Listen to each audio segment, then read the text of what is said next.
ఇల్లు ఎందుకు పెట్టినావు తల? ఓ మైరా, ఆ గుడ్లేంది?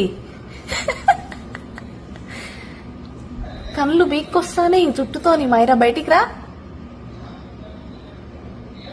ఓయ్, కళ్ళు ఎందుకు అట్లా?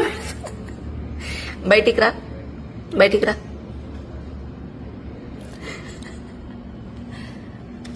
ఇగో ఇటు కన్ను చూడు ఎంత క్యూట్గా ఉన్నదో. ఇటు కన్ను పీక్కొస్తాంది మైరా నీ హెయిర్ క్లిప్ తోని. బయటికి రా తల్లి, బయటికి రా. ఈ కన్ను చూపి. అయ్యో, బాగుందా? మెత్త అనుకుంటానవా మైరా? అది మెత్త కాదది.